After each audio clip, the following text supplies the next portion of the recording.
Hi hello ನಮಸ್ಕಾರ ವೀಕ್ಷಕರೇ, boss TV ವಿಶೇಷ ಕಾರ್ಯಕ್ರಮಕ್ಕೆ ಸ್ವಾಗತ. ನಾನು ಪಲ್ಲವಿ ಇಂದ್ರಾಜ್. ಇತ್ತೀಚೆಗೆ ನಮ್ಮ ಕನ್ನಡದಲ್ಲಿ ವೆಬ್ ಸೀರೀಸ್ ಹಾವಳಿ ಹೆಚ್ಚಾಗಿದೆ ಅಂತ ಹೇಳ್ಬೋದು. ಸೋಷಿಯಲ್ ಮೀಡಿಯಾ ಯಾವುದೇ ಪ್ಲಾಟ್ಫಾರ್ಮಲ್ಲಿ ತಗೊಳ್ಳಿ, ಬರೀ ವೆಬ್ ಸೀರೀಸೇ ಬರ್ತಾ ಇರುತ್ತೆ. ನಾವಂತೂ ನೋಡ್ತಾನೆ ಇರ್ತೀವಿ, ಸ್ಕ್ರೋಲ್ ಮಾಡ್ತಾನೆ ಇರ್ತೀವಿ. ಅದರಲ್ಲೂ ಕೂಡ ಒಳ್ಳೊಳ್ಳೆ ಕಂಟೆಂಟ್ ಇರುವಂತಹ ವೆಬ್ ಸೀರೀಸ್ ಜನಗಳಿಗೆ ಆಕರ್ಷಣೆ ಕೂಡ ಮಾಡ್ತಾ ಇದೆ. ಅದೇ ಲಿಸ್ಟ್ಗೆ ಸೇರ್ಕೊಳ್ಳೋಕ್ಕೆ ಇವಾಗ ಮತ್ತೊಂದು ವೆಬ್ ಸೀರೀಸ್ ಸಸ್ಪೆನ್ಸ್ ಥ್ರಿಲ್ಲರ್ ಆಗಿದೆ ಅಂತ ನನಗನ್ನಿಸ್ತು.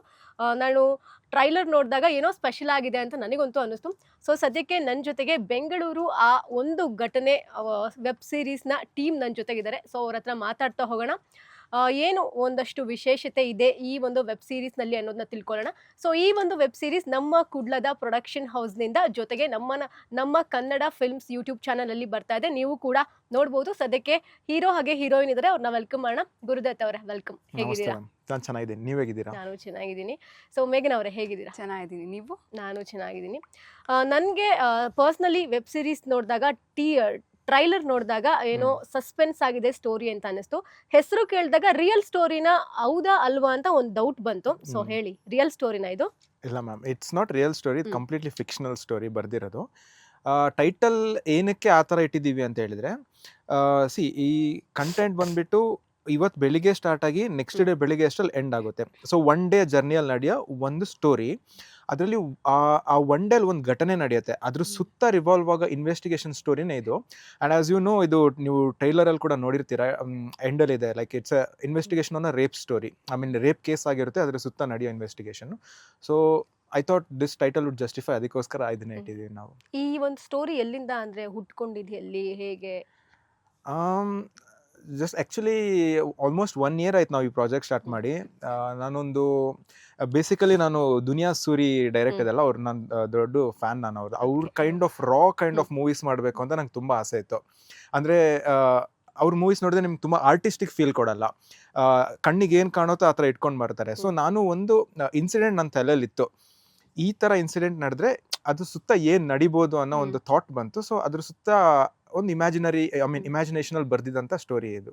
ಆ ಥರ ಕತೆ ಬರುತ್ತೆ. ಎಷ್ಟು ವರ್ಷದ ಜರ್ನಿ ಇದು? ಮತ್ತೆ ನಿಮ್ಮ ಟೀಮಿಗೆ ಇವ್ರನ್ನೆಲ್ಲ ಹೇಗೆ ಇದು ಮಾಡ್ಕೊಂಡಿದ್ದು?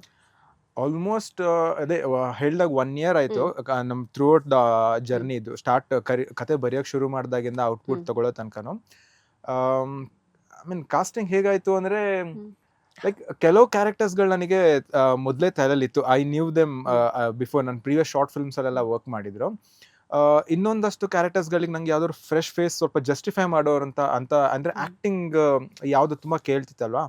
ಸೊ ಅಂಥ ಕ್ಯಾರೆಕ್ಟರ್ಸ್ಗಳಿಗೆ ಲೈಕ್ ಕೈಂಡ್ ಆಫ್ ಆಡಿಷನ್ ಆ ಥರ ಮಾಡಿ ತೊಗೊಂಡಿದ್ದು ನಾವು. ಅದರಲ್ಲಿ ನಮ್ಮ ಹೀರೋಯಿನ್ ಒಂದು ಮೇನ್ ಕ್ಯಾರೆಕ್ಟರ್. ಓಕೆ, ಮೇಘನಾ ಅವರೇ, ನೀವು ಹೇಗೆ ಈ ಸ್ಟೋರಿಗೆ ಬಂದಿದ್ದು? ನೀವು ಹೇಳಿದ್ರಿ ಯಾವಾಗಲೇ ಆಲ್ಬಮ್ ಸಾಂಗ್ಸ್ ಮಾಡಿದ್ದೀನಿ, ಶಾರ್ಟ್ ಮೂವಿ ಮಾಡಿದ್ದೀನಿ ಅಂತ. ಸೊ ಈ ಒಂದು ಸ್ಟೋರಿ ಅಂತ ಬಂದಾಗ ನಿಮಗೆ ಕತೆ ಕೇಳಿದಾಗ ಏನು ಅನ್ನಿಸ್ತು? ಆ್ಯಕ್ಚುಲಿ ನಾನು ಫಸ್ಟ್ ಇವ್ರಿಗೆ ಹೇಳಿದ್ದೆ ಅದನ್ನ.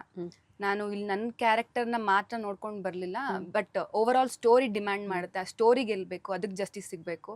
ಸೊ ನಾನು ಡೆಫಿನೆಟ್ಲಿ ಇದ್ರಲ್ಲಿ ಮಾಡ್ತೀನಿ. ನನಗೆ ಎಷ್ಟೇ ಸಣ್ಣ ಸ್ಪೇಸ್ ಸಿಕ್ಕಿದ್ರು ಸಹ ನಾನು ಈ ಸ್ಟೋರಿಲಿ ಇರ್ತೀನಿ ಅಂತ. So the way he narrates ಅಲ್ವಾ, ಅದರಲ್ಲೇ ನಾನು ಓಕೆ ಇದ್ರಲ್ಲಿ ನಾನು ಮಾಡ್ಬೇಕು. ಮತ್ತು ಸಮಾಜಕ್ಕೆ ಒಂದು ಒಳ್ಳೆ ಸಂದೇಶ ಕೊಡೋಕೆ ಹೊರಟಿದ್ದೀವಿ. ಸೊ ವೈ ನಾಟ್ ಅನ್ನೋದಕ್ಕೆ ಒಂದು ಪುಟ್ಟ ಕ್ಯಾರೆಕ್ಟರ್ ಮಾಡಬೇಕು ಅಂತಂದರೆ ನೀವೇ ಹೀರೋಯಿನ್ ಆಗಿಬಿಟ್ರಿ. ಓಕೆ, ಒಂದು ನಿರ್ದೇಶನದ ಜವಾಬ್ದಾರಿ ಜೊತೆಗೆ ಹೀರೋ ಆಗಿದ್ದೀರಾ. ಸೊ ಅದು ಹೇಗೆ ಬ್ಯಾಲೆನ್ಸ್ ಮಾಡಿದ್ರಿ?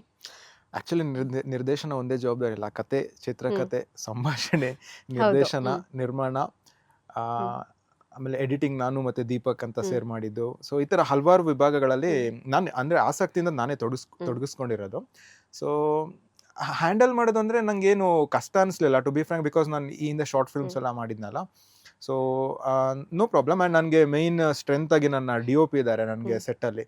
ಸೊ ನಾನು ಜಸ್ಟ್ ಅವ್ರಿಗೆ ಈ ಥರ ಸೀನ್ ಬೇಕು ಅಂತ ವಿಷನ್ ಹೇಳಿದರೆ ಹೀಲ್ ಬಿ ಕಂಪ್ಲೀಟ್ಲಿ ರೆಡಿ.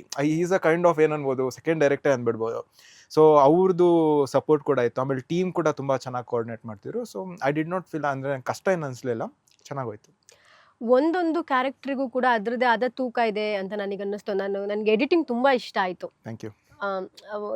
ಏನೋ ಒಂದು ಎಲಿಮೆಂಟ್ಸ್ನ ಏನೋ ಹೇಳಕ್ ಹೊರಟಿದ್ದೀರಾ, ನೆಕ್ಸ್ಟ್ ಏನಾಗ್ಬೋದು ಅನ್ನೋ ಕ್ಯೂರಿಯಾಸಿಟಿ ಬಿಲ್ಡ್ ಆಗುತ್ತೆ ನೋಡೋರಿಗೆ. ಒಂದೊಂದು ಕ್ಯಾರೆಕ್ಟ್ರಿಗೂ ಕೂಡ ಇವರೇ ಬೇಕು ಅಂತ ಸೆಲೆಕ್ಟ್ ಮಾಡ್ಕೊಂಡಿದ್ದ, ಅಥವಾ ಕತೆ ಬರ್ದಾದ್ಮೇಲೆ ಇಂಥವ್ರನ್ನ ಆಯ್ಕೆ ಮಾಡ್ಕೊಂಡಿದ್ದ? ಕೆಲವು ಕ್ಯಾರೆಕ್ಟರ್ಸ್ನ ಮೊದಲೇ ಸೆಲೆಕ್ಟ್ ಮಾಡ್ಕೊಂಡಿದ್ದೆ. ಇವ್ ಈ ಅಂದ್ರೆ before writing the screen play ಈ ಕ್ಯಾರೆಕ್ಟರ್ಗೆ ಇವ್ರು ಸೂಟ್ ಆಗ್ತಾರೆ ಅಂತ. ಇನ್ನೊಂದಷ್ಟು ಕ್ಯಾರೆಕ್ಟರ್ಸ್ನ ಅದೇ ಆಡಿಷನ್ ಮಾಡಿ ಅಲ್ಲಿ ಇಲ್ಲಿ ಕಾಂಟ್ಯಾಕ್ಟ್ಸ್ ಮುಖಾಂತರ ಅವ್ರದ್ದು ಪ್ರೀವಿಯಸ್ ಪ್ರಾಜೆಕ್ಟ್ಸ್ ವರ್ಕ್ ಆಡಿಷನ್ ಮಾಡಿದ್ರಿ? ಒಂದೆರಡು ಮೂರು ಕ್ಯಾರೆಕ್ಟರ್ಸಿಗೆ ಮಾಡಿದ್ದೆ. ಆಮೇಲೆ ಒಂದಷ್ಟು ಕ್ಯಾರೆಕ್ಟರ್ಸ್ಗಳದ್ದು ಪ್ರೀವಿಯಸ್ ವರ್ಕ್ ನೋಡಿದ್ದೆ. ಸೊ ಅವ್ರದ್ದೆಲ್ಲ ಅದನ್ನ ನೋಡಿ ನಂಗೆ ಕಾನ್ಫಿಡೆನ್ಸ್ ಬಂತು, ಲೈಕ್ ಓಕೆ ಇದ್ರಲ್ಲಿ ಚೆನ್ನಾಗಿ ಮಾಡಿದ್ರೆ ಇದಕ್ಕೂ ಆಪ್ಟ್ ಆಗ್ತಾರೆ ಅಂತ ಅನಿಸ್ತು. So that's how I selected them. Okay, ಮೇಘ್ನಾ ಅವರೇ, ನಿಮ್ಮ ಕ್ಯಾರೆಕ್ಟ್ರು ಯಾವ ರೀತಿ ಹೋಗುತ್ತೆ? ಸೊ ಈ ಒಂದು ಸಿನಿಮಾನ ಅಂದರೆ ವೆಬ್ ಸೀರೀಸ್ನ ಒಪ್ಕೊಳ್ಬೇಕು ಅಂದರೆ ಸ್ವಲ್ಪ ಸೆನ್ಸಿಟಿವ್ ಕಂಟೆಂಟ್ ಇದು, ಅಷ್ಟು ಈಸಿಯಾಗಿ ಮಾಡೋಕ್ಕಾಗಲ್ಲ. ಸೊ ನಿಮ್ಮ ಕ್ಯಾರೆಕ್ಟ್ರ್ ಯಾವ ಥರ ಹೋಗುತ್ತೆ, ಏನಾದ್ರ ಬಗ್ಗೆ ಹೇಳೋದಾದರೆ? ಎಲ್ಲ ಇವಾಗ ಆಸ್ ಯೂಶುವಲ್ ಒಂದು ಸಣ್ಣ ಮಿಡಲ್ ಕ್ಲಾಸ್ ಫ್ಯಾಮಿಲಿ, ಅದರಲ್ಲಿ ಅಪ್ಪ ಅಮ್ಮ ಮಗಳು, ಅವ್ರದ್ದೇ ಒಂದು ಕುಟುಂಬ, ಅಲ್ಲೇ ಒಂದಿಷ್ಟು ಖುಷಿಗಳು, ಚಿಕ್ಕ ಪುಟ್ಟ ಸಂತೋಷಗಳು, ಇದೇ ಥರನೇ ಟ್ರಾವೆಲ್ ಆಗುತ್ತೆ. ಅದ್ರ ಮಧ್ಯೆ ಆಗೋ ಒಂದು ದುರ್ಘಟನೆ ಇಡೀ ಕತೆ ಸಾರಾಂಶ ಆ್ಯಕ್ಚುಲಿ ಅದ್ರಲ್ಲಿ ನಡೆಯೋದು ಹಾಗೆ. ಸೊ ನಾನು ನಾವು ಮತ್ತೆ ಈ ಪ್ರಾಜೆಕ್ಟ್ ಮಾಡೋ ಟೈಮಲ್ಲೂ ಒಂದಿಷ್ಟು ಇದ್ರ ರಿಲೇಟೆಡೇ ವಿಷಯಗಳು ನಡೀತಾ ಇತ್ತು. ಸೊ ನನಗದು ಈಸಿ ಆಯಿತು ಕನೆಕ್ಟ್ ಆಗೋದಕ್ಕೆ. ಇಲ್ಲ, ನಾನು ಅಟ್ಲೀಸ್ಟ್ ಇದ್ರ ಮುಖಾಂತರನಾದರೂ ಏನಾದರೂ ಒಂದು ಮೆಸೇಜ್ ಕೊಡಬೇಕು ಅನ್ನೋ ಥರ. ಸೊ ಎಸ್, ಅದಕ್ಕೋಸ್ಕರನೇ ನಾನು ಇದು ಬಂದಿದ್ದು. ಲೇಟೆಸ್ಟ್ ಹಾಗೂ ಇಂಟ್ರೆಸ್ಟಿಂಗ್ ಸುದ್ದಿಗಳಿಗಾಗಿ ಬಾಸ್ ಟಿವಿ ಕನ್ನಡ ಚಾನೆಲ್ನ ಸಬ್ಸ್ಕ್ರೈಬ್ ಮಾಡಿ. ಹಾಗೆಯೇ ಬೆಲ್ ಐಕಾನ್ ಪ್ರೆಸ್ ಮಾಡಿ. ಇದರ ಜೊತೆಗೆ ಫೇಸ್ಬುಕ್, ಇನ್ಸ್ಟಾಗ್ರಾಮ್, ಎಕ್ಸ್ನಲ್ಲೂ ಮಿಸ್ ಮಾಡದೆ ಫಾಲೋ ಮಾಡಿ.